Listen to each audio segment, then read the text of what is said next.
Welcome back to another great episode of the Vision Lab podcast in partnership with Nexm Creative. I'm your host, Ryan Cuffey, alongside my co-host, Mr. Ryan Mosley. The Vision Lab is the official growth mindset podcast for all visionaries worldwide, showing mad love to the cigar community. It's here in the lab where we uncover people's visions and dreams and how those dreams actually come into reality.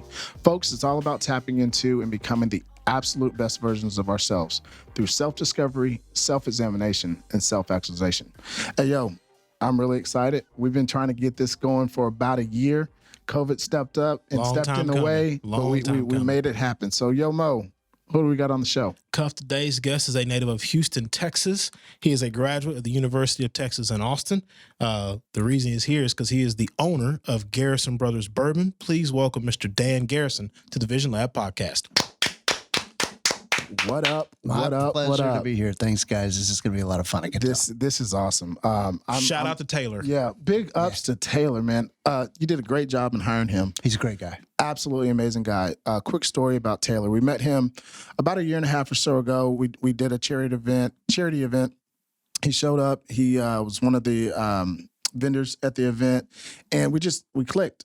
You know, really personable guy, kind of a big teddy bear, you know. Giant. Yeah. And met him and stayed in contact with him and started talking to him. We tried to, do some things with the podcast last year, and then COVID kind of stepped in the way, but definitely wanted to get you on. So we are uber excited about, you being into the lab. Well, we hate the fact that Taylor moved to Chicago, but we love what he's doing up there for us. We call our salespeople bourbon evangelists. Yes. And Taylor's a really good one. And one of the things that I loved about him, we had a bourbon bartending competition 2 years ago. Mm-hmm. And the young lady from Fort Worth who made it to the semifinals, during her presentation, after she's spinning all the bottles and pouring all the drinks and decorating all of the glasses, she gets down and she starts doing one-armed push-ups because she's a bodybuilder. Okay. And she was cut and ripped. And both Taylor and I immediately left our seats and went up to the stage and started doing push-ups alongside her. Taylor just kept going for like 2 hours. He wasn't even tired. Yeah, shout out to Taylor, man. We miss you, brother. Hey, if you ever get a chance to come back to Dallas, we definitely got to have some of this wonderful Garrison Brothers bourbon, and we're really looking forward to it. So before we get into it, why don't we pay some bills? Absolutely. Thank you to all of our sponsors who have helped to get the show up to this point. Edwina Brown and the family at Blowing Smoke Cigar Lounge in Duncanville, Texas. The Instagram handle is at Blowing Smoke Cigar Lounge. EB, thank you guys for all your support. We appreciate it so much. Crystal and Tim of Class A Vodka. We can't say enough. We stand on you guys' product for a reason. There's a reason Visionaries that they're a part of the show. Class A Vodka, the Instagram handle is at Class A Vodka. That's Class A with a K. The slogan is class in every glass. We promise if you taste it, you'll understand why we say that. Absolutely. And obviously, last but not least, the good folks at Dallas Leaf LLC, whether it's cigars, whether it's charitable events, entertainment, whatever it might be, get the good folks at Dallas Leaf LLC. The website is dallasleafllc.com, and the Instagram handle is at Dallas Leaf LLC. What up, Ron? All right, so we got to open this up. But before we do, real quickly, tell us what we've got today. One of the greatest things about good bourbon is it creates legendary stories. Yeah. So this is the story of my wife and her 15-year ambition to create a honey-flavored liqueur. She'd been bitching at me for literally 15 years. She'd been encouraging me for 15 years to make a honey-flavored liqueur. And we don't do that. All we make at Garrison Brothers is bourbon whiskey. So I got together with my master distiller, Donis Todd, and I sent him up to a junket in Nashville that was put on by the National Honey Board. And they taught him different ways to use honey in distilled spirits while he was there. And he came back with this crazy idea. And I'm like, there's no way that we're going to make money off this product ever if we're actually going to do this. He bought a bunch of cheesecloth and he made a giant bag, like a tea bag, out of honey cubes. The honey cubes were immersed in a vat of Burleson's wildflower honey for 6 months. And these are little cubes that came from the barrels. He chopped up all the barrels into these tiny little cubes, dumped them in a 55-gallon drum of Burleson's wildflower honey, and dipped that cheesecloth into the vat of bourbon for 6 months. Wow. Labor intensive, a little bit. And we do everything manually. We don't have machines doing this shit for us. So he dumped it in there for 6 months, and he walks up to me one day and goes, taste it. I went, all right. because that's what he does that to me all the time. He says, I got a little surprise for you. I want you to try. And he hands me this little vial that's got Garrison Brothers bourbon in it. And I open it up and I nose it, and it's definitely bourbon. I can tell it's bourbon. It's good bourbon. And it's 80 proof, so it's a little bit lighter than anything we've ever done before. And then I drank it down. I swirled it around on my tongue for like 6 or 7 seconds before I swallowed it. And my glands just started producing saliva like you can't imagine because it was so sweet and it was so good. And then when I inhaled at the end of the drink, it was all honey. All I could taste was honey. And I was like, this is the best damn thing I've ever tasted. And to this day, the only things that I drink at Garrison Brothers, because I can't afford the expensive shit, I drink Honeydew, which is like $79 a bottle, and I drink our small batch bourbon, which is about $79 a bottle. So thank God it's good. I'm still married after 26 years, so it worked. And it's selling like crazy all across the country. I think that little yellow neck on the wax on the neck really shines behind the bar because it's selling as fast as our small batch bourbon is selling right now. For sure. Well, one of the things I do anytime I get a brand new bottle, and I don't know, do you do this? I'm following you on this one. You smack that ass? My man. You got to hit it. Nice. All right, so let's get into this. Tell us, you're a man of stories, right? Tell us a story of Garrison Brothers. Like, how did this come to be? In 2001, I lost my job with a software company in Austin. I'd been with that company for about 5 years. I was on the verge of a multi-million-dollar payout because I was on the executive team and I had a lot of shares granted to me throughout the years. Those shares never became valuable until the company was sold, and it was sold in 2001 to a California company called Commerce One. And I was shopping for sailboats that I was going to buy in the Caribbean. I was shopping for a beach house on the West Coast and a ranch in Colorado, even though none of that money had come to me yet. But I thought it was worth about $7 million on paper, and I was real ready to spend it. Ooh. And then something unpredictable happened. I went to a presentation at the Hyatt Regency Hotel in Austin, and the speaker was our largest client, a gentleman named Ken Lay from Enron. Yep. And I went, man, this is the smartest guy alive. I'm drinking his Kool-Aid. Everything that he says, he's built the largest fat butterfly marketplace in the world, buyers and sellers trading oil and gas futures on this giant Enron exchange. And we built all the software that ran the exchange. 2 weeks later, we found out Enron was a fraud. Oh, yeah. Oh, man. My company went belly up. 12,000 Texans lost their job. Commerce One, the company that acquired my company, went belly up. It was a complete disaster, and it was the end of the internet in 2001. The internet died that day. I remember that. It's rebounded since with a lot of really cool companies out there and a lot of merchandise companies and retail companies. But back then, it was a trading exchange was what the internet was. It was a giant eBay, and it died that day, and I lost my job. And I cashed in my 401k, moved my family into a smaller place. We cut back in a big way and just tried to survive because I couldn't get a job in Austin. Nobody could get a job in Austin. Wow. That lasted about 2 years. And then I'm reading the newspaper with my wife in bed one night. Y'all remember what a newspaper was? Absolutely. Yeah. It was before the internet. And I'm reading the newspaper article about this guy that's going to make yet another Texas vodka. And there's already Tito's out there, and there's already Deep Eddy out there, and there's already Dripping Springs out there, and somebody's going to come up with a fourth vodka. And I turned to my wife, who drinks a lot of vodka, and I said, honey, why would anyone go out and spend millions of dollars to make vodka? It's flavorless, it's tasteless, it has no aroma, and you have to add things to it to make it taste good. And I'm just giving her shit, right? Mm-hmm. And she turns over and goes, well, maybe you should make bourbon. As much of that stuff as you drink, you probably save our family money. And I went, that's not a bad idea. And 2 weeks later, I was on my way to Kentucky to go see the Bourbon Trail. Wow. Wrote a letter to the Tax and Trade Bureau, which manages alcohol distribution and sales across the United States. They're the federal rule makers, and said, can I make bourbon in Texas? And I got a letter back from them a week later, and it said, of course you can. Why would you think otherwise? And I went, oh, shit. So it's real now. Kentucky folks been lying to us for 200 years. And once I realized that, I went, nobody knows this information but me. So I have to capitalize on this opportunity. Wrote a business plan, borrowed money from every friend that I could who didn't think I was insane. Visited every bank in Central Texas to ask for money, and they all just laughed me out the door. They asked these ridiculous questions, unusual questions. Have you ever made bourbon before? No. Have you ever financed a business before? No. Do you know how to make bourbon? Not really.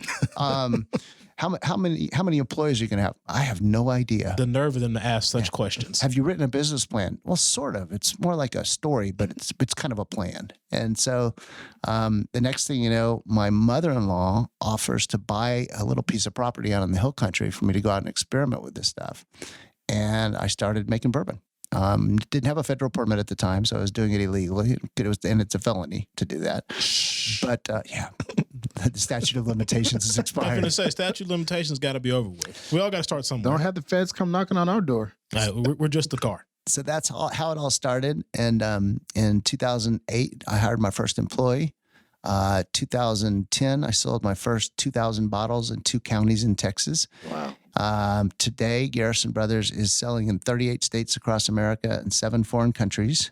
And I'm walking into bars in these remote areas that I never heard of before and going inside and visiting with the bartender, and they've already got it behind the bar.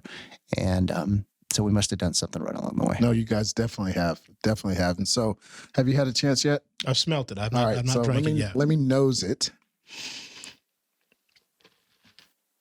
You know it when you smell it. Mm-hmm. You know it when you smell it. You know it when you taste it too.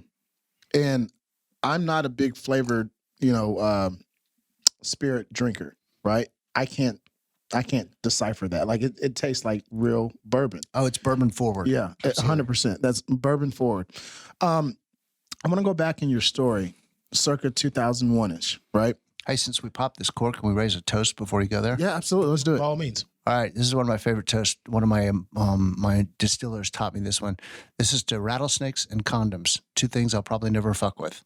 Oh, my man. Amen. Get it. All right. Let's go back. You just lost your job. You had to liquidate your 401k. Was there any fear or trepidation about what the next move was? My nickname in high school was the Bull. I was a tailback on the football team and junior high as well. And even my letter jacket had the Bull stitched into the side. And Are you a Taurus? am I a tourist? A Taurus. No, I'm Sagittarius. Okay. But a tourist.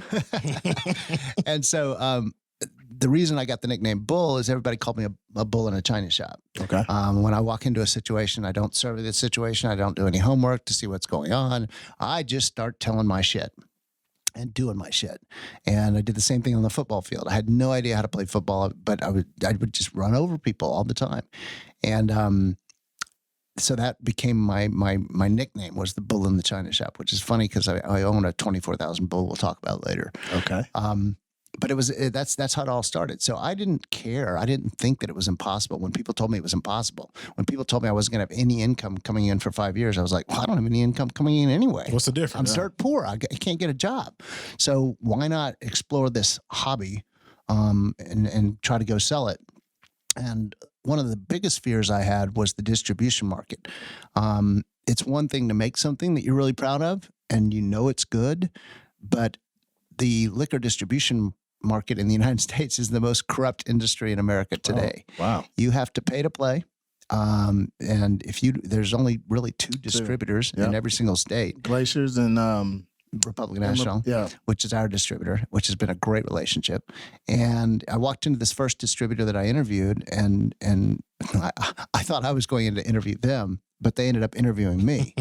And they put a contract in front of me and said, you're going to have to sign this. And I looked through the pages, and they wanted a 5-year buyout, meaning if I sold the business within 5 years, I would owe them hundreds of thousands of dollars that I didn't have. You know, how am I supposed to do that when I won't even be able to sell my product for 5 years? Right. And it was complete corruption, and you could just smell it in the words in the contract. And so I walked away from them thinking that I probably had wasted a lot of my family's money and a lot of my time doing this.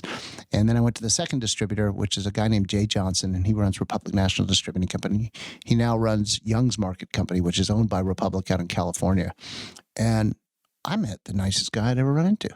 And I literally started crying in his office because he said, Dan, we don't need a contract. I believe in you. I believe in your bourbon. Yeah. And let's work together. And I just started bawling because that was my biggest concern right there in the office. And he did it. And we have now signed a multi-state deal with Republic National, and it's a 7-year term. So we're with them for a long time. Yeah, everyone's in agreement with each other. Yeah, and I'll be 65 years old when that runs out, and I may retire at that point. But they've been really good to us through the years, and they have shown me that even in this corrupt industry, there are good people. Yeah, for sure. So one of the things that I've taken just from this, because we've literally just met 20, 30 minutes before we actually start turning these cameras on. It's the grind, right? Like I call it putting your hands in the mud, getting it out the dirt, right? It's one thing people say, oh, I went and made a bourbon, right? But can you talk about the actual process that you went through? Like, say you were in the hill country experimenting. Sure. Like no experience. Either. Yeah, no experience. Like this is not like in the family bloodline or anything like that. Like you had to like put in some real sweat equity to actually make this amazing product. Can you talk about not necessarily the process of making bourbon, but the process that you had to go through personally when it came to, okay, find this land in the hill country, figure out what supplies I'm going to need, whether it's corn, wheat, barley. Oh, I got to have a still. I got to have the metal and the copper, like all that stuff. Before I go down that path, because I'm happy to explain that, but I think this is relevant to your show and the mission of your show. Okay. Creating people that are entrepreneurs and want to become entrepreneurs and want to succeed in self-actualization. Right. The main reason that entrepreneurs do not pursue their dreams is self-doubt. Yes.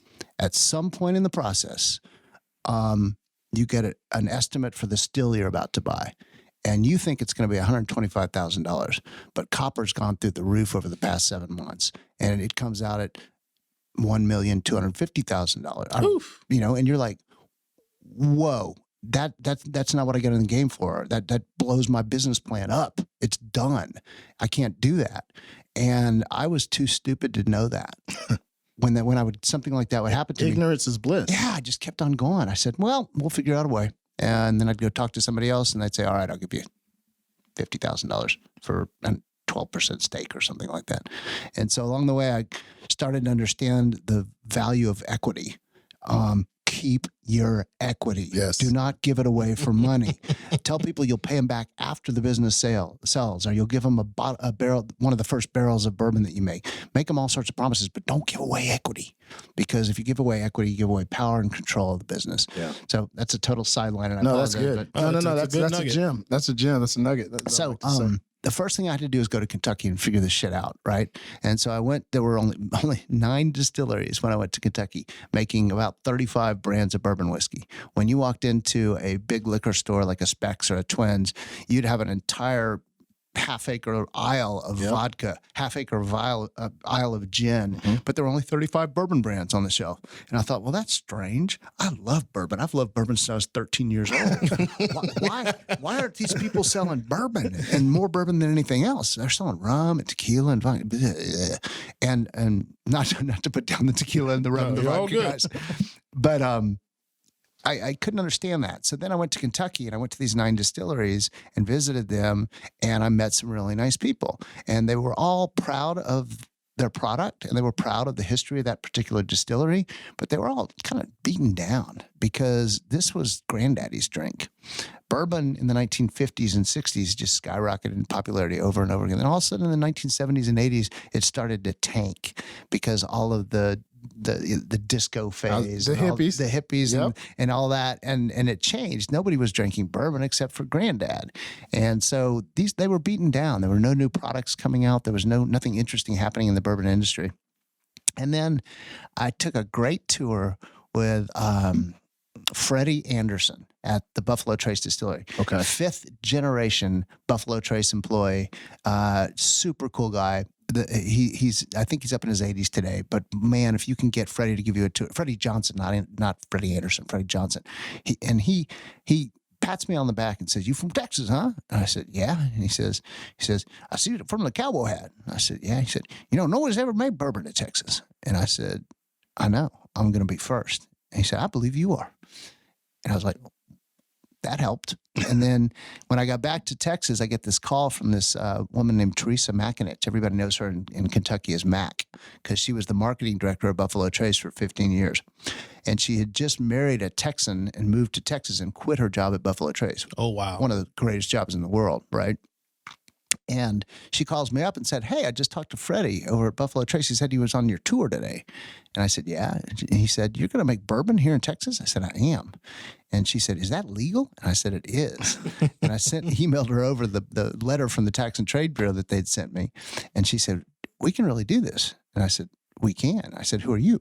She said, I'm Teresa McInitch. I worked for Buffalo Trace for 15 years, and I know everybody up there.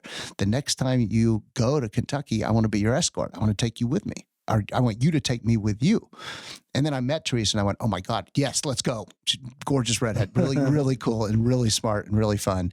And she took me up there, and she introduced me to some of the legends in the industry. I got to meet Dave Pickerel. I got to meet Bill Samuels Jr., the son of the founder of Maker's Mark. Wow. Dave Pickerel was the master distiller at Buffalo Trace for 15 years. I got to meet Elmer T. Lee before he passed away. Wow. I got to meet Harlan Wheatley at Buffalo Trace, the master distiller there. She introduced me to Max Shapira at Heaven Hill. I got to meet David Beam and Parker Beam, who were the master distillers at Heaven Hill. And I got to meet Drew Colesveen at Kentucky Bourbon Distillers. And I got to have dinner with all these people. And they would immediately, instead of treating me like a competitor, because in Texas, it's a real competitive business state. Nobody shares information, you know. It's not like you're a bunch of colleagues. You kind of compete with each other. And none of these people withheld anything. I got Drew Colesveen writing recipes on napkins for me at a lunch lunch date that we're at. I got Craig Beam and Elmer T. Lee writing recipes on napkins for me to try. Damn. And it's more than a recipe; it's the procedure. How do you do it? And then I came back. I bought a little still. I had visions of this massive column still from Vendome Brass and Copper Works, and then they sent me the estimate. It was like 2.5, and I'm like, that ain't happening. Yeah, got anything cheaper? about that? Something around 2,500. And they said, "No, we don't." And I said, "Well, what's that little still out there in the hallway?"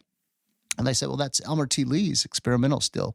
Harlan Wheatley just replaced it with a new still that we built for him." And I said, "How much would you give me that for?" And they said, "Dude, it's going to be expensive. It's like $750,000. You're like, sold. I said, "I'll take it. I'll figure out a way to pay for it." I said, "Can I pay it quarterly? Can I pay $1,000 a quarter until it's paid off?" And they're laughing at me. They're like, redneck. But it worked, you know. And to this day, I'm still paying $1,000 a quarter to Buffalo Trace Distillery and to Really? Brass and Copper Works for this tiny little 100-gallon still that I had. So I came back and I had to learn how to do it. Coincidentally, at the very same time that happened, when my still arrived, Dave Pickerel resigned in protest from Jim Beam Brands and from Maker's Mark because they wanted him to reduce the proof of Maker's Mark, and he was protecting the family's legacy, and he said he wouldn't do it. Why in the world would they want him to do that? Yeah, really. And so he resigned. And I said, "Well, Dave, what are you going to do with yourself?" He divorced at this point. He resigned at this point, and he said, "I don't know." I said, "Get your ass down here to Texas. That's right. Show me how to run this still. You can stay in my RV, you know, and I'll camp out and we'll cook steaks every night, bake potatoes, and talk about the legends of whiskey and the lore of whiskey." And Dave was the greatest whiskey storyteller in the world. He rebuilt the George Washington distillery from the ground up. Mm. He knows anything and everything there is to know about bourbon whiskey and rye whiskey here in the United States. And so he became a little mentor for me. And then Bill Samuels showed up on my doorstep one day wanting to see the newest bourbon distillery in America, which was literally a 500 square foot building. So it just happened that way. And I started to cook corn, and I couldn't figure out why the corn would turn into glue at the end of the cook, and I'd have to spend the rest of the day cleaning the cooker out. And I called Craig Beam in the middle of the night one night. I was so frustrated. I was just pulling my hair out. And I said, "Why am I making glue? I'm making glue every night over and over again." He said, "You dumbass Texan, you got to put the damn barley in first. Put a little bit of the barley in first, and that keeps the glue from the corn from becoming glue, you dumbass. I told you wouldn't know what you're doing." And I did it. And it worked. And the corn came out sweet and beautiful. And I had at the end of the cook, I had like a 18% bricks, which is the sugar content in the mash. And I went, "Oh shit, I got past the first stage of making it. Now I know how to make distiller's beer. The next stage is to learn how to run a still." And then Dave came down and taught me how to run that still. And he said, "Your mash is pretty good," but he made some contributions to that process as well. The mash is mash before it becomes distiller's beer. Oh, I'm a fan of moonshiners. I know. Yeah. I'm a fan. You got to look into your eyes. Yeah, he knows exactly what I'm talking about. So Dave helped me run the still. Dave participated in an interview with a TV show that it came out to interview me because they thought I was Redneck of the Year for doing this, and it just kind of took off from there. I don't know how to explain it. The next thing you know, I'm trying to figure out how I'm going to make more equipment. I'm going to need more equipment because I'm producing these little 10-gallon barrels of bourbon whiskey, and 3 bottles would come out of it. But these barrels are costing me $250 a piece. So there's no way that I can ever sell that bourbon. There's no margin there. And so I kept working with my cooperages to make me better barrels. And then I started realizing that they would crack once it got to be 100 degrees in Texas. The staves would start to crack because the bourbon inside is putting so much pressure on the staves that it's just they're cracking. And I'm losing liquid out of the barrels. And I'd come in each day with a mop and mop up all the bourbon that was in my little storage container. And it was frustrating. So there were a lot of ups and downs along the way. You know, one of the things that I've heard you say a couple of different times on the show is belief and believing in yourself, having others believe in you. When I say the word belief, what does that mean to you? Good bourbon can change the world. Okay. Good bourbon can create lifelong friendships and partnerships. Good bourbon can increase one's faith in man and God. Good bourbon creates legendary stories. That is our philosophy behind Garrison Brothers Distillery and Good Bourbon for a Good Cause, which is our public charity that we've started.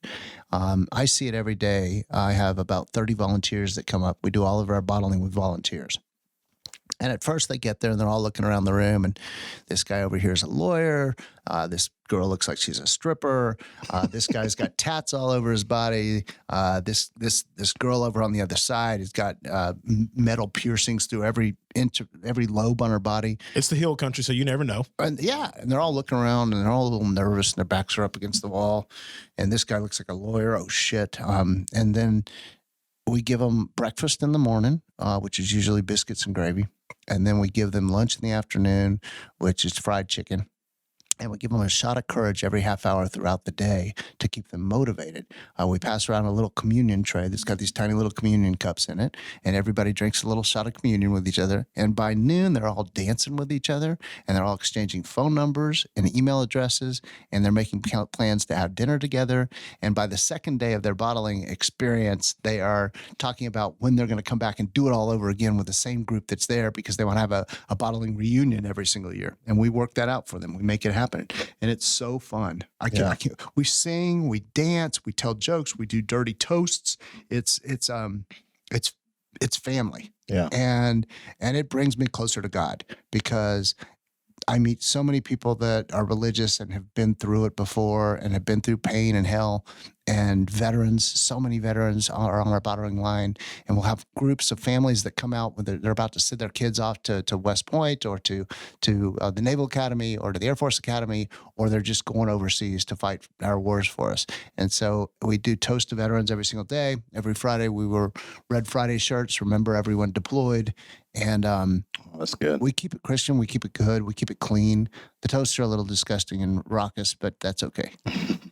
I think God will forgive me.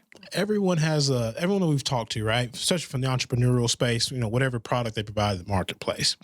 Everyone has that, I don't even call it like a fork in the road moment, right? But there's a certain point you realize. Light bulb moment. There you go, the light bulb. But at a certain point you're like, this is going to work. Like when it's one thing, like you said, to get through the first step of like, okay, my mash is not turning into glue. But at a certain point, the light bulb went off and you thought, you know what, this is really going to work. I'm curious, when was that moment? For the first 4 years I sold bourbon, that's 2010 to 2014, I would literally load cases of it into the back of my truck, and I would drive all over the state of Texas. I bet you I have been on every road in the state of Texas since I started this adventure.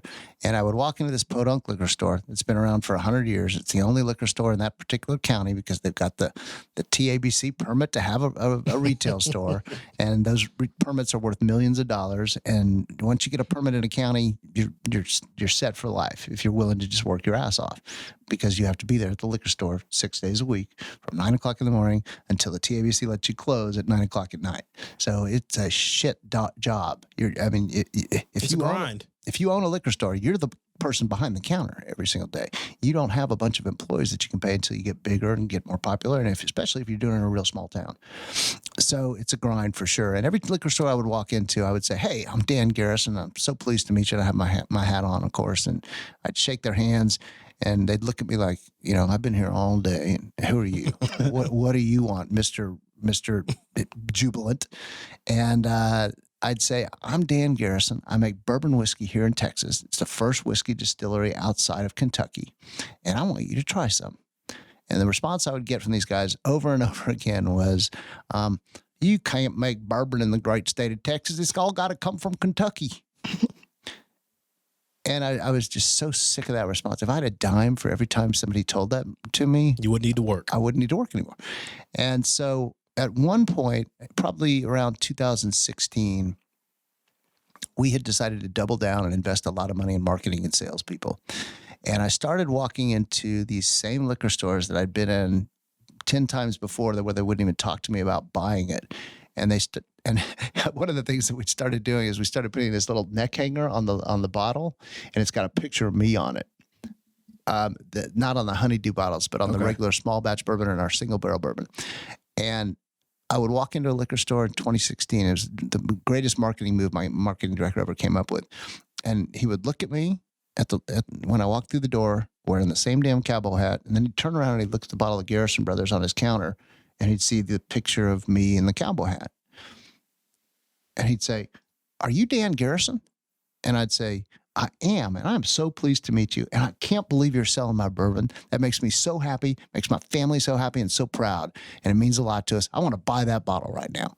And he'd go, "Okay." And the bourbon guy needs to buy his own bottles. But you do that, and you share those bottles. I would literally take that bottle, and I'd go to the next liquor store and hand it out to the next liquor store owner and say, "I brought you a little gift," and give them the bottle. It just kept spinning and spinning and spinning. And yes, I spent a shit ton of money, but you know what? I made a lot of friends. At Christmas time, we would hand out little gift bags that had koozies and bumper stickers and a little boot flask bottle of bourbon inside of it. We would hand those out to liquor stores in Austin, and everybody started knowing who we were, and everybody started liking who we were.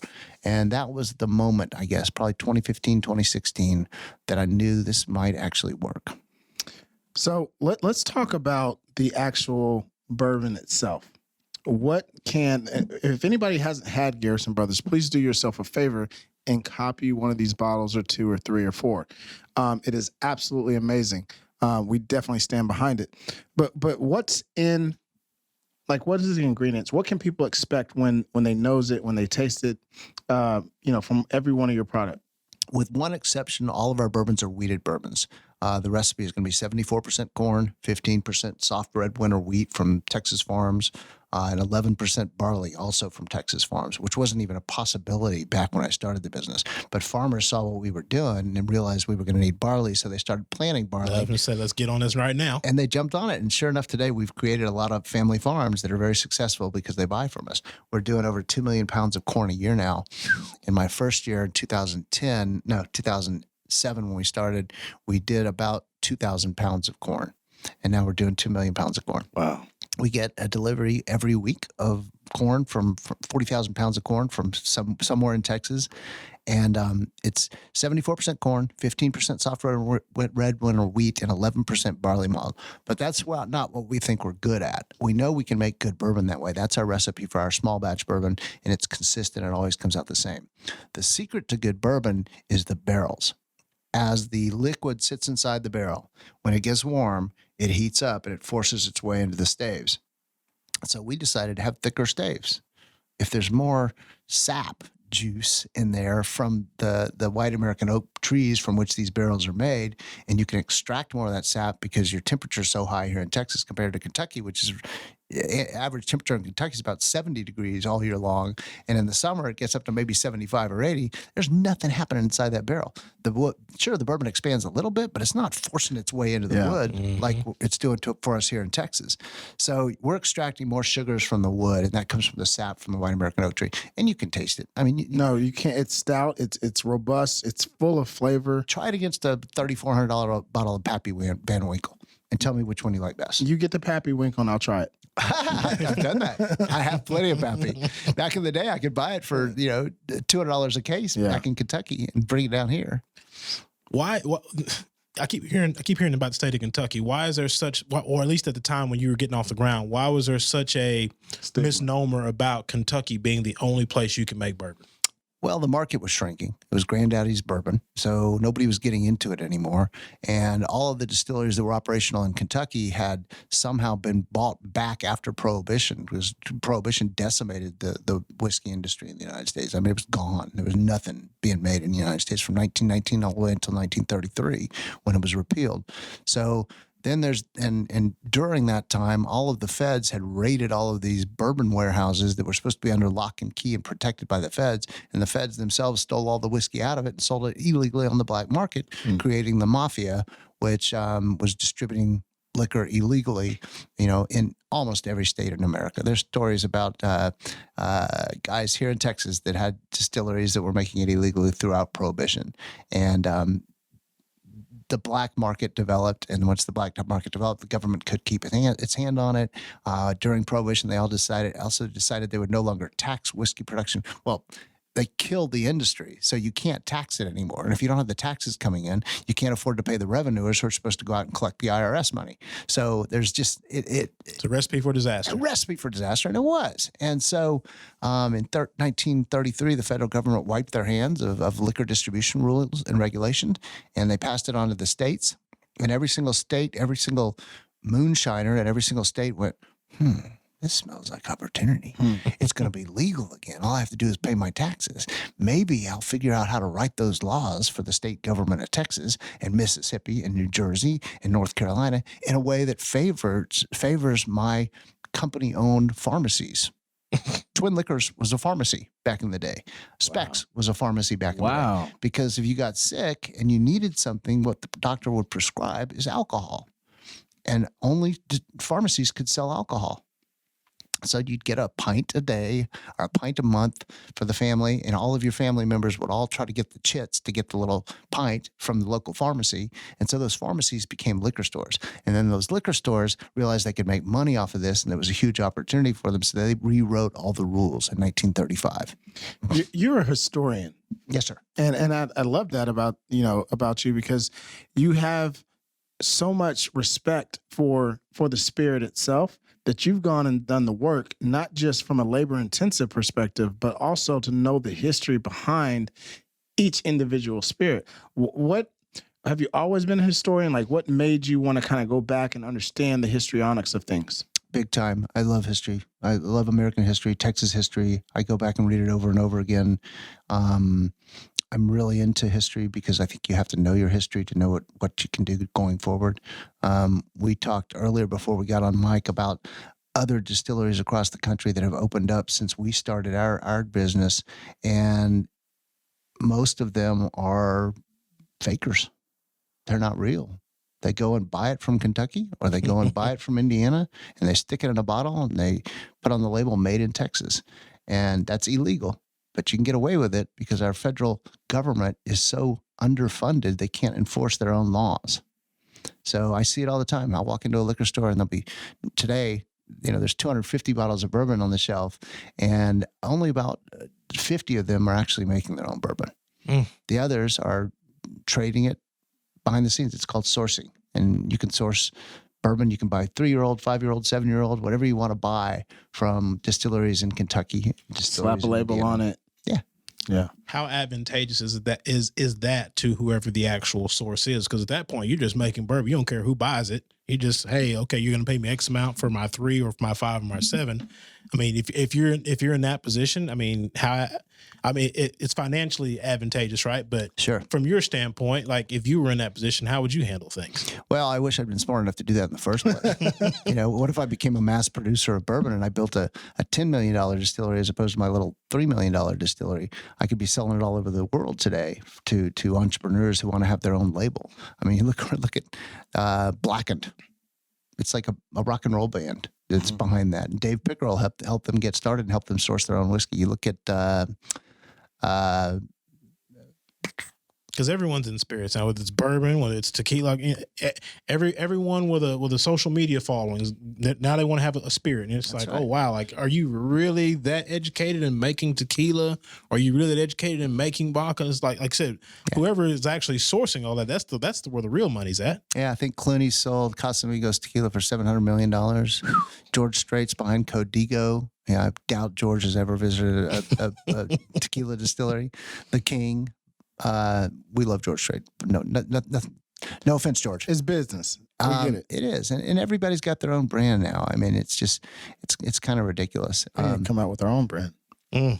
I at least know that I have done it from the ground up, and I've made it all myself. And that's actually where I wanted to go, because it means something to you. Oh, it means everything to me. You know, the fact that you're organic, the fact that, and not the spirit, but I'm saying like the fact that you've put in your blood, sweat, tears, your money, right? Talk about that. I know, because we talked offline earlier. Go into how and why it's so important to do it on your own and pay your dues. So, two-part answer to your simple question. Earlier, I said in the show that it's important to be authentic, and that if you're not, you're just going to sell out at some point. You know, you're just doing this for the money. Everybody has to have an exit strategy in their business. You have to have some sort of exit strategy. I didn't. I never had an exit strategy. Now I'm looking at myself here 17 years later, and I'm going, shit, I'm going to be 65 in 7 years. Can I continue to do this road work that I'm doing? I mean, going to states all over the country in my truck with bourbon in the back and passing out little gift bags with it. Can I continue to do that when I'm 70 years old? Maybe. But for the past 17 years, I've sacrificed family. I've sacrificed travel with my wife. I've never been to Italy. I've never been to France. I'd like to go do that kind of stuff. And now I hopefully will have the means to do it. But in order to do it, I'll probably have to give up some percentage of the business to somebody out there who's going to run it so that we can have the money to continue in the future. Because I don't profit from anything that we've done. We've never turned a profit until this year. This is the first year we've turned a profit. Oh my gosh. I know. I'm shocked. Yeah. We turned a profit January, February, and March, and almost in April. We were a little bit under in April, but it's the first 3 months that we've turned profit since 2015. You just blew both of our minds just now. Well, here's why. I'm not investing in tomorrow. I'm investing in 5 years from now, because the bourbon has to age a minimum of 4 years before you can actually get it out there. Sometimes 7 before you can send it out in the market. Unless you want to send out an inferior product than you've been making all along.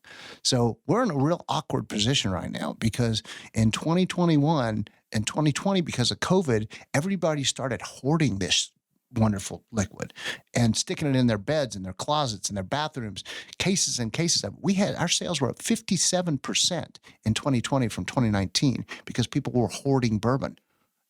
Anytime there's a stressful situation in the economy, liquor sales go up. Absolutely. It's one of the most resilient industries in the world. And not only that, but when they start hoarding it like that, that means in 2024 or 2025, I'm going to have a problem. Resources are depleted. Because I would have had to make all of that bourbon in 2018 and 2019 and 2020. Yep. And I didn't, because I didn't have the capacity. So I need to start building a new distillery right now.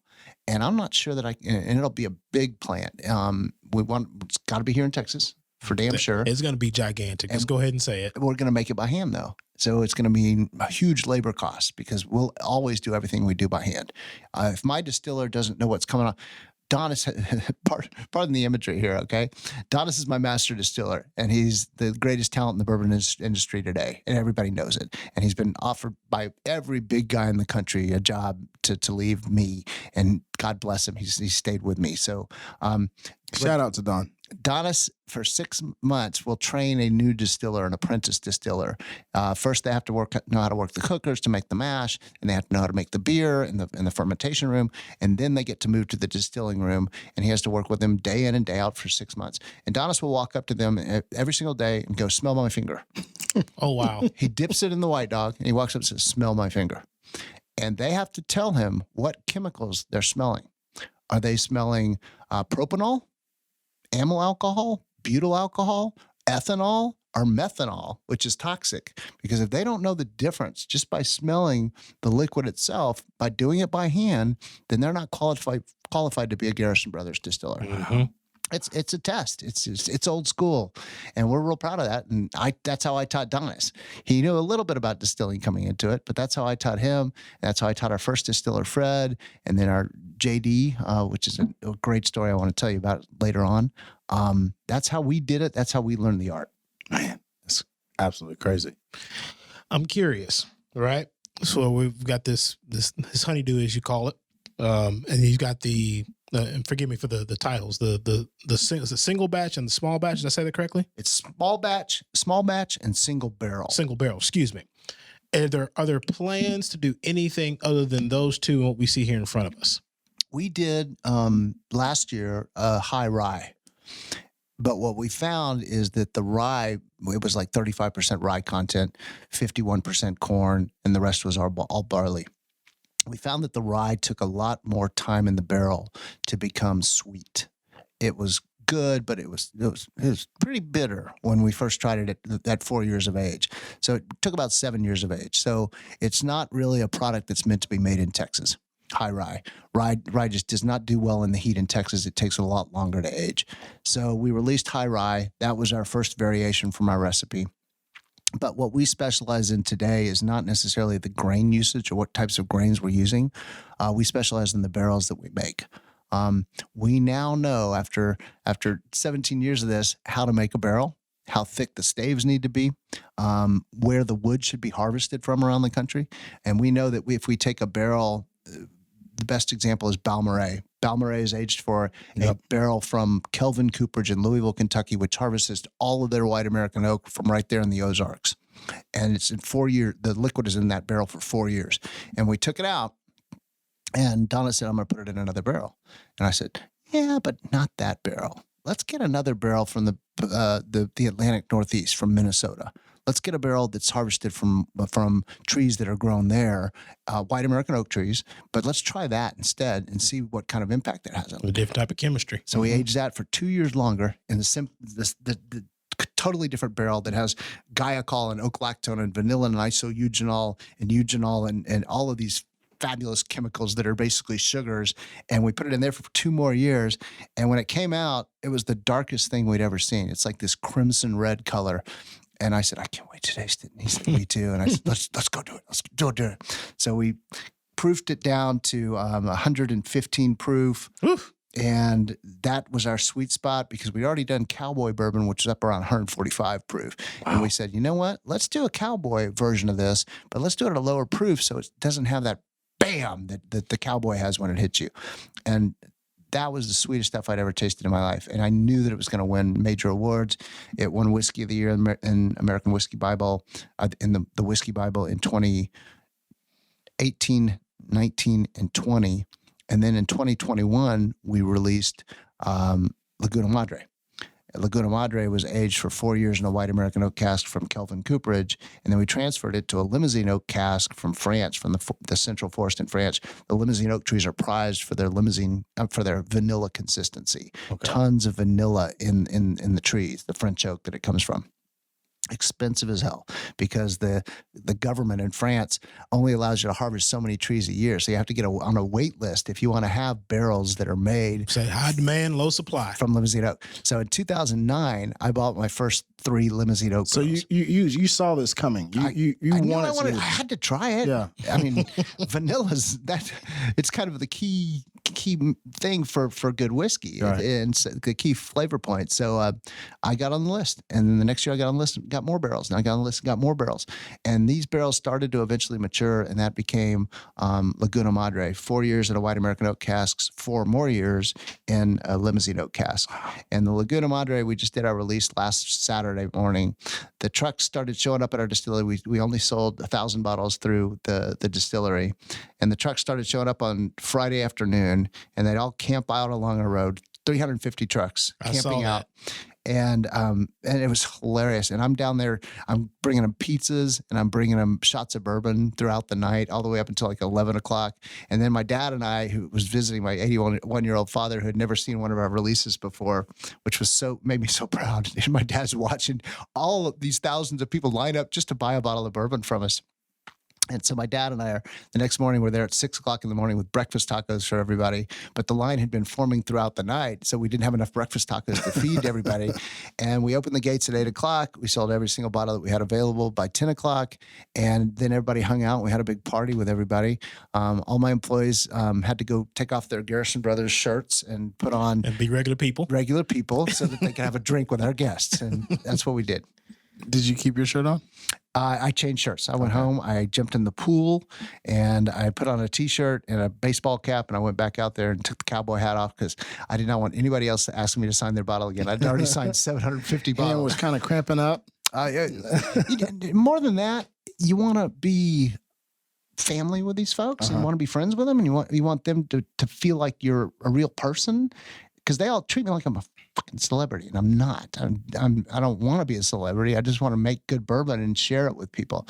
And so when I take my colors off, it makes me feel better about me. It makes me feel like I don't have to be the proprietor. I don't have to wear the hat. I don't have to parade around and you know, I just get to talk to people normally. You know, you're talking about the ability to talk to people, be a person. And we've got an event coming up in 11 days. So all visionaries, if you haven't heard or haven't seen any of our flyers yet, please come out to the Irving Golf Club on June 19th.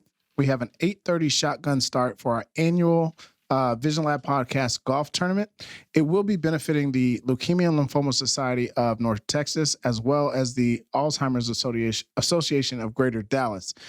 Big shout out to Greg Ellis, who is going to be this year's celebrity host. We're super excited about the partnership and look forward to continuing that engagement for years to come.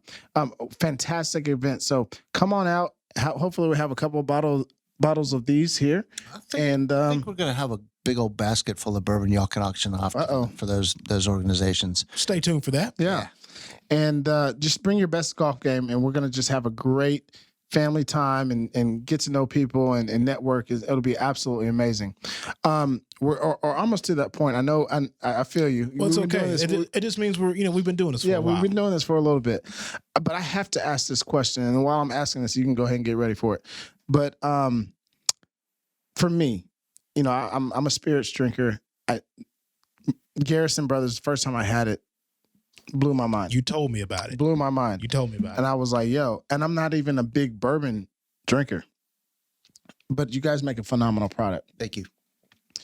It was almost out of nowhere that you guys popped up and you were here in a big mega way. And I guess that was probably around the 2017, 18 point for me. I know that you probably had arrived in that 2016, but man, I just want to commend you on what you're doing. The product that you guys are yielding, it's outstanding.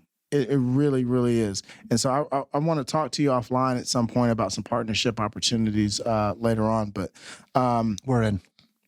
Okay. Gotta love it. Yeah. Gotta love it. There's the bull. There's the bull right there. That's right. I love it. We put a pretty big dent in that bottle. Just three of us. We can do better. Well, And do we have to go to work tomorrow? That's an inside joke for you visionaries. Yeah. So last question, and then we'll start to land the plane. And the P, if you want to get the We're ready. All right.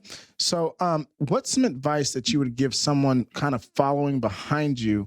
And you mentioned earlier that Texas is real competitive, but I know that you had the experience in Kentucky. What's advice that you would give someone behind you that's looking to maybe start their own their bourbon? Never give up on your dream. Amen. If you have a dream and you think it can happen, Amen. and you are willing to go out there and sacrifice everything to get it. I mean, I've been on my knees 3 times in front of the cross, in front of the distillery that's on the main entrance to the distillery, where I've been on the verge of bankruptcy because I couldn't continue the business. Wow. And I get down on my knees and something happens. In 2016. Now, real quick, you're talking about praying. Yeah. Okay. Faith. I want people to understand that we're talking about having faith, A true belief. a true believer, right? Without a support system around you, like my wife and my kids, and my friends who invested in this business, nine of my friends helped me start this business up. Without that support system, you're lost. Without God having your back, you're lost, because there's going to be tragedy for sure. And the greatest thing about faith is there's always someone else to turn to when things get ugly. So I'm kind of a spiritual guy. Most of my staff is too. We actually have a list of our core values on every single job application. When people come to hire for a job, we specifically say, if you don't believe in these core values, that we believe in God, and we believe in man, and we believe in the environment, and we believe in taking care of the environment, and we believe in taking care of people and our elders. If you don't believe in these core values, don't fill out this application. There's no point being wasting your time. Yeah. We want people that share our vision for the future, and so that's important. The greatest thing I ever did was write a mission statement, and the mission statement for the business in the business plan that I wrote in 2003 was, we are going to make the highest quality, finest tasting bourbon whiskey in the world. I would say you're well on your way, if not already there. Yeah, you're this there. is a premium You're product. there. You're there. But what's great about saying that as your mission statement, you can't fall back. You can't go buy cheap barrels because they're on sale. You can't go buy cheap grain because it's on sale. You got to invest in the best, and that's what we've done. Well, it has proven its worth. It's an outstanding product. I'm curious about the Cowboy bourbon that you have. Yeah. We need to talk about that offline. Comes out in September. Okay. Yeah, that's going to be right up his alley. We have reached a part of this show Yes, where sir. we call it Landing the Plane. This segment is brought to you by the good folks at Grand Brulot Cognac. Thank you to Francisco, the owner. Thank you to Jameson and the Lovers team, everyone that is a part of this partnership. Your glass, Mr. Garrison. There it is. That's good. There we go. So this is the cognac. Okay. Knows it. Do your thing. You know what you're doing. It looks expensive and it smells expensive. It's very affordable. No, I don't want to hear that. Affordable is a key word. I like addictions. Take a sip and we'll get to the question part.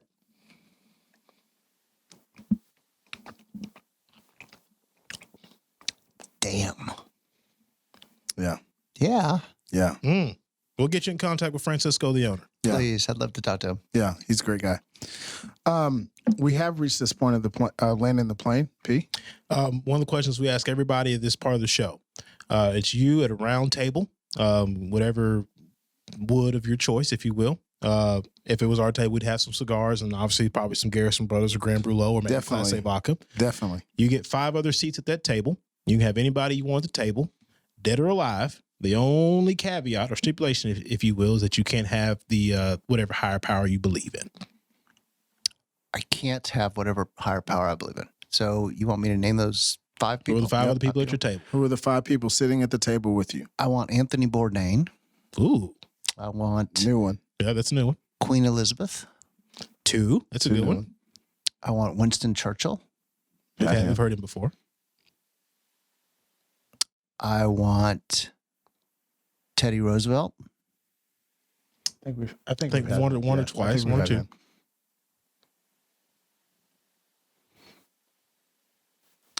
There's got to be a musician that comes to mind. I think King George. I love King George. wow. I've always loved King George. That's a good table. That's a good table. Why Queen Elizabeth? You're the first person to say Queen Elizabeth. It's probably because recent news. I'm watching The Crown with my wife at night on Netflix, and she's just a pretty cool chick in a really, hateful environment, and it's just kind of interesting to watch her. She's always carried herself with grace. So I think that's why I got one more seat to fill. Let's see. We've got Churchill, Queen Elizabeth, George Strait, and the other one we're missing here. Oh, what else do we say? Churchill, George Strait, Queen Elizabeth. My memory's shot, so Yeah, that's true. We'll give you a bonus since we can't remember the 4th one off the top of our head right now. All right. How about Mark Twain? And Roosevelt. There it is. Roosevelt, Mark Twain, Queen Elizabeth, Churchill, and Strait. That's a good table. Why Mark Twain? I love his writing. In fact, outside of our distillery, there's a big billboard that shows you that you're getting close, and it says, what is it? It's a Mark Twain quote that says, "Oh shit, you guys will give me too much bourbon to do." Well, we only invest in the finest Too things. much of anything is bad, but too much good whiskey is never enough. I think that's how it goes. We'll look it up. When I was building the business back in 2003 and 4, my wife gave me the quote from Teddy Roosevelt about being in the arena. And it's one of my favorite quotes of all time. The man in the arena. Mm-hmm. Do not criticize the man in the arena. I love that. It's a good table. You, Really good table. Dan, you are a visionary, and we are honored to have you here in the lab. And so as we land the plane, I ask this question to every single guest that steps in the lab. What's the long-term vision for Dan and Garrison Brothers? I think I'll probably retire in 5 to 7 years. Okay. And go explore the world. But before I do that, I'm going to have to sell off a chunk of the business, I think, to have the funds to do what I want to do, you know? I've heard you say this 2 or 3 times throughout this episode. Is there not any idea of keeping this in the family for your children? My son and my daughter are so smart. They're well beyond starting and running a business like this. And they've known it all along. They both have personal ambitions. I think my son will eventually start some sort of entrepreneurial enterprise, and I'm certain my daughter will. They are 2 smart kids, and they're way smarter than I was when I started this venture. And my wife and I have always encouraged them to think outside the box, Sure. Do their own thing. My daughter knows exactly what she wants to do with the rest of her life, and I think my son has a pretty good plan too. So it's not going to be a family entity, and I don't think my team that runs the distillery could afford to purchase it at this point because past 2 years have been crazy good for us. So we'll sell a chunk of it to someone. I'll still stay involved for the rest of my life, but then I'm going to run Good Bourbon for a Good Cause, which is a foundation we created, a public charity to raise money for veterans causes, to raise money for hill country causes, taking care of our neighbors out in the hill country, and also to help hospitality industry employees who have never had health care. No, that's good. That's something you never think about that. We've got a that's program good. called Cocktails for a Cause, and we're test marketing it with 1 restaurant right now. If it works, we're going to expand it to about 5 restaurants next year. And basically the way it works, you go into a restaurant or bar, and there's a little a cocktail on the menu, and it's got the Good Bourbon for a Good Cause logo next to it. Okay. And if you order that cocktail, the restaurant donates $1 to their own hospitality industry healthcare fund.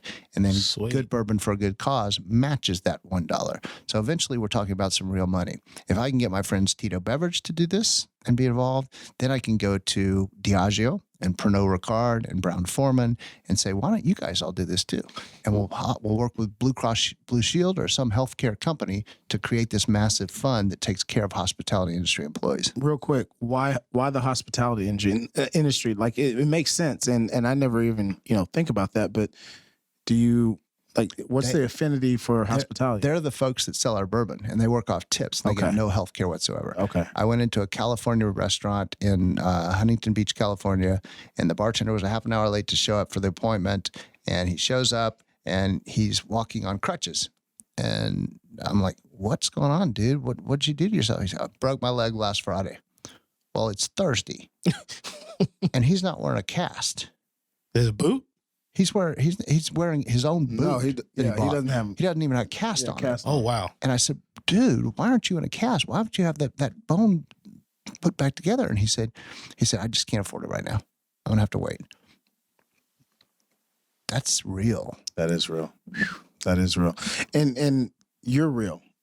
You're authentic. I hope so. And I appreciate that. Like the energy, it's authentic, good, bad, or indifferent. I'm Dan Garrison, and I appreciate that. So real quick, I know you're a man of many toasts. Final question of the podcast, but before we do, 2 things.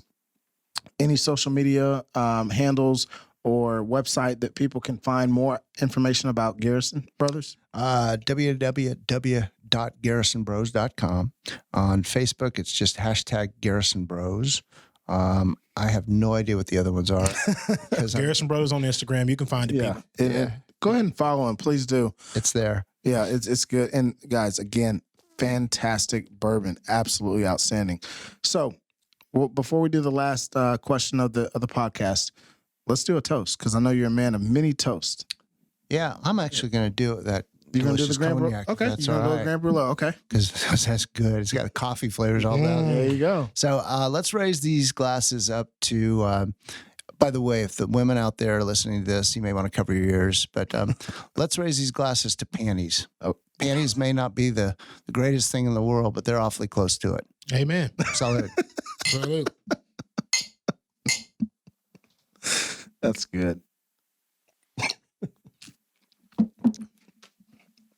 That's great. That's good. That's good. We got 2,000 of them, and some of them are much nastier than that. Man, you're probably killing our ratings right now. No, This has but been awesome. Yeah, it's been amazing. Absolutely, man. By the way, if you are enjoying this episode, please go ahead and hit that like button. Make sure you're subscribed to the Vision Lab podcast on our YouTube channel. Dan, this has been absolutely amazing. Every guest that we have jump into the lab, we ask this question. In case you didn't know, we do have a magical time machine. Okay. So, what advice would Dan Garrison be giving himself from 5 years ago?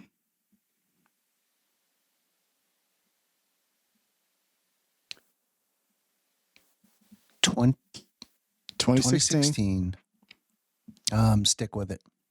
Because we were on the verge of bankruptcy in 2016. Oh, wow. We had 10 employees. Today we have 74.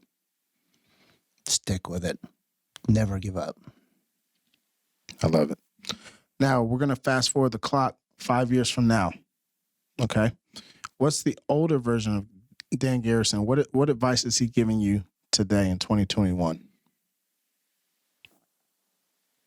The same advice I just gave you just a second ago. Never give up. It's gonna be hard, y'all. I'm gonna cry big old crocodile tears when I have to get out of this business, but I eventually do have to get out of it and let the younger people run it and let somebody else take over management. But it's gonna be hard because this business has not been a business; it's been a family, and we are so proud. We have 20,000 people that follow this business. We have our own Facebook website that's for the Garrison Brothers drinking team with almost 3,000 members. And that's happened organically. We didn't start that. No. It's our fans that have started that kind of crazy shit. And No, real quick, and Mo, you were in the car when we pulled up. One of the guys that I do some consulting work with, I said, hey, I'm getting ready to interview the owner of Garrison Brothers. He was like, holy shit. Like, that's a big deal. Like, and he lives in Indiana and he is a big fan of you guys. And he happens to be here in Texas this week. And actually, the week that we're releasing this, he'll be back in Texas. So I'm going to make sure that he definitely checks this out. But he is a big fan of your product. Like, you are impacting and touching lives across the globe. it's weird, isn't it? But it's cool. You said at the very beginning, good bourbon can affect and change the world. Yeah, It can. you're doing it, and I don't have a hat on, but I do tip my hat off to you. Well, thank you. There's nothing better than giving back. Yeah, and I love that part of you. I love the fact that you're giving back to the community. You got the hospitality charity deal Bourbon going for on. a good cause. Bourbon for a good cause. Keep doing what you're doing. I know that you said you keep going. And that's really a great message. Can I add one more message, Cuff? Come on. You asked me just a minute ago, what would I tell the Dan Garrison in 5 years? Yeah. Give it all away. Give it all away. Give it everything you get. You can't take it to the grave. Give it all away to people who need it. Okay, Bill Gates. No, I've never met Jeffrey Epstein. Listen, this has been outstanding. The product is beyond outstanding. I do hope we can partner together here in the future on a couple of different fronts because, and I've told Mo this for about a year. Yeah, I remember the before we even got to planning the show, and we previously known each other. You were like, at some point, you're gonna drink some Garrison Bros and put some hair on your chest. Yeah, it's for me. I kind of like that robust, stout, in your face, boom, like it's here, and this is everything bourbon should be. And I think that's the way we should close this out. Garrison Brothers is everything bourbon should be. And so Thank you. I want to say thank you for jumping into the lab with us. For making the trip. Thank you for so much. making the trip coming up. It's been absolutely outstanding. My great pleasure, gentlemen. Nice to meet y'all. So to all of our visionaries that are still tuning in, thank you so much for your love and your support. If you like this video, if you like the video and you're watching on YouTube, go ahead and hit that like button. Drop a comment below if you want to reach out to Dan or any of the members of the Garrison Brothers team. We'll be more than happy to connect you guys with them. Remember, each one of our guests are dropping nuggets of wisdom here on the Trail of Life. Ultimately, my friends, it's up to you to pick them up. Ladies and gentlemen, my name is Ryan Mosley. He is Ryan Cuffey. The voice you've been listening to is the one of Dan Garrison, the owner of Garrison Brothers Bourbon. Dan, thank you again for your time. Thank you for making the trip. And we will see you guys next week on another great episode of the Vision Lab podcast. Thanks for having me. Blessings.